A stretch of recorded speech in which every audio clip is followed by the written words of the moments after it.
Alright, welcome back. So here's part 2 of the Fapo coilover install. So right here I'm going to be tightening the nuts to the strut mount. And I'll have all the torque specs for the front up on the screen. I did them in the last video for the rears, but I forgot to do it for the front. Now to set up the sway bar end links, you need the car to be at ride height. And these are adjustable, so I'm turning them to be able to easily go into the holes without them binding up on anything. Once they're the correct length, you just get an adjustable wrench and hold the body and then tighten that bottom little nut onto it. Get it as tight as you can, but I highly doubt these are going to move when you're driving around. But that's basically it. That's how you set up the sway bar end links. Alright, so I got it all installed and this is it, man. So I don't think I'm going to adjust it anymore. I'm pretty sure it's going to settle more once I start driving. So I mean, you can see from the picture or from the video here, that's like what, 2 fingers, not even. I have to put them at an angle with my tape measure. The backs, I might adjust the backs though, but who knows. We'll see how they settle. This one is, but shit, almost spot on the first try. Oh, look again. So it's definitely lower than the stock. Ooh, I might have pictures of, but yeah, all I need to do is just tighten the wheel bolts. I'm gonna take it out for a spin. Working on pushing this dent out. I've got a lot of it pushed out here. I mean, I still need to repair this panel, but this here got pushed in like on the inside. So, but man, I am loving how it looks. Definitely will need wheel spacers or wider wheels. Oh, I'm looking up on my tape measure. So ground to fender is about 24.5 inches. Now this tire's a little low, so that's gonna be a little wonky.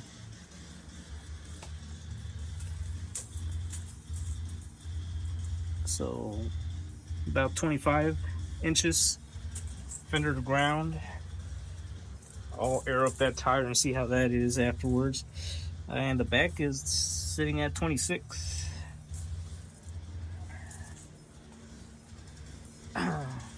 This one here might not be accurate because of the fender, but it's 25 3/4. All right, well, stay tuned for the actual review. All right, so the coilovers are in. Everything's buttoned up, everything's tightened down to spec, but there might be some clearance issues with the sway bar, and definitely if you look up here, there's not much of a gap between the strut and the tire. So gonna be installing some spacers. Wheel is off. Here are the spacers. They're 15mm spacers, hub centric, so it's in there. There's no play actually. And then on the stock wheels, see the hub centric spacer. Yep, same shit. Perfect. Toss this shit on. So I think it comes both 5x112 and 5x100. 57.1 center bore. So, and it comes with standard lug. Here they are, and that's the size difference. Wearing a gas mask because I'm painting the calipers for the S4. I got one in my little ghetto oven here, trying to cure the paint hole in the box, and then I just cover it with aluminum foil, and it was sitting at 200 degrees. So according to the instructions, you bake it at 200 degrees for an hour. So that's what's going on over there, and that's why I have a mask on. But spacers are on, and now I'm just gonna step the wheel on. You guys don't even see that. Spacers are on, and you can see the difference. So we're gonna go. Now I'm gonna do the passenger side. All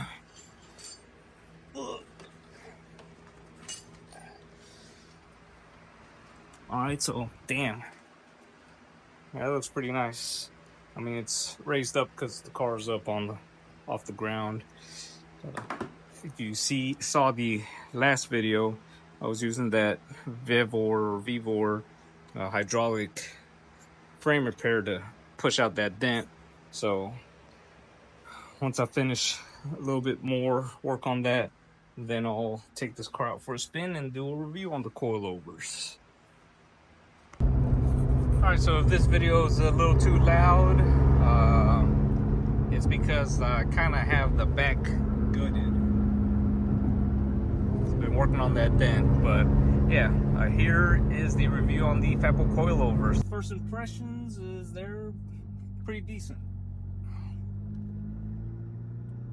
They're a little bouncy, but they're not harsh, that's for sure. Oh, well, we'll see. But here's the first drive. I'm gonna go drive it around and see how it feels. Also, put some miles on it, see how it settles. But so far, so good. It is a little bouncy, but going over little bumps and shit, it doesn't feel harsh at all.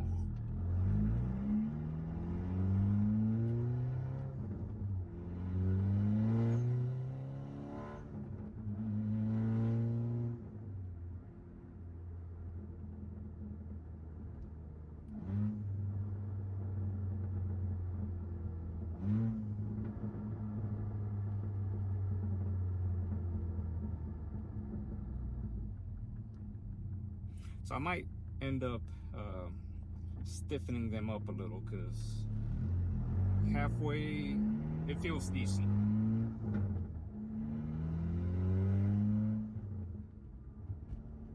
It doesn't feel horrible. So I could probably stiffen it up a little more, and it won't, you know, be annoying as fuck.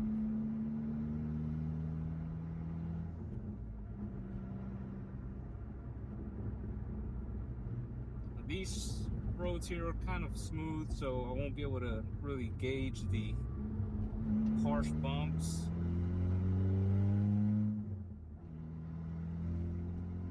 But I'm gonna go find some bumpy ass roads in a bit. I'm gonna take a turn fast to see how it handles.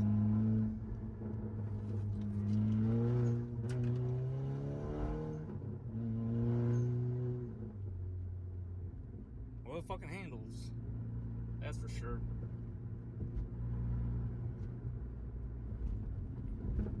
All right, so these roads are a little bit more bumpier.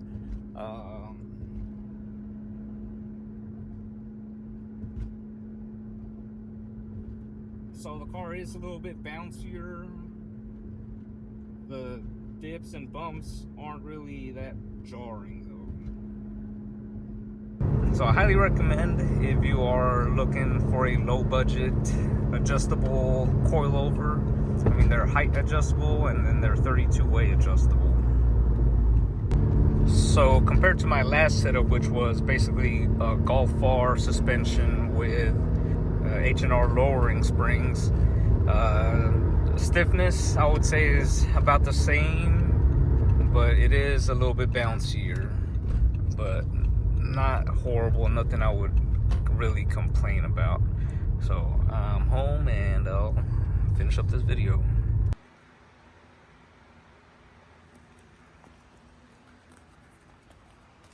And this is with 15mm spacers. So one thing I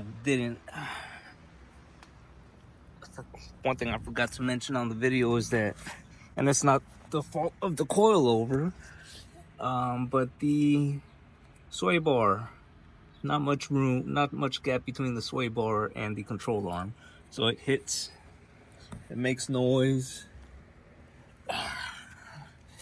But yeah, I really like how flush, or kind of flush, it looks with the 15mm spacers. I'm not going to add spacers in the back. Like I said, I want to do a wide body kit, and the only reason I have spacers on the front is because the wheel was touching the strut. So definitely will need spacers with, I think these are ET42 17 by 7.5 stock wheels. All right, so here's the fitment.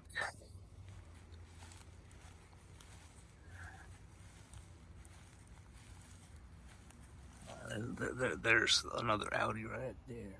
That one has better fitment. Oh.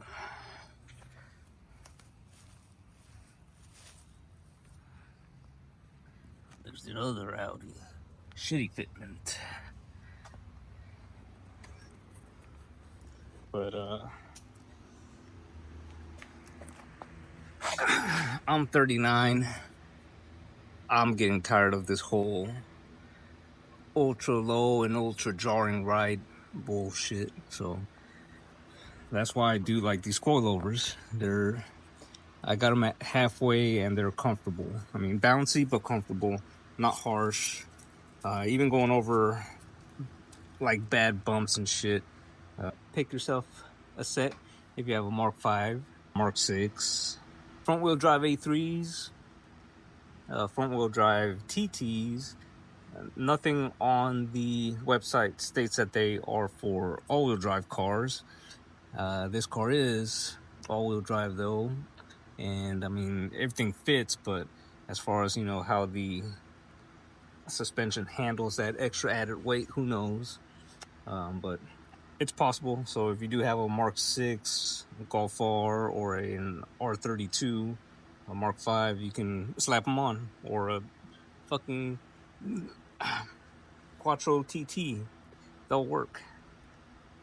So links will be in the description for these. Like, share, comment, subscribe. If you have any questions about them, fucking comment and I'll answer them to the best of my ability. So peace out.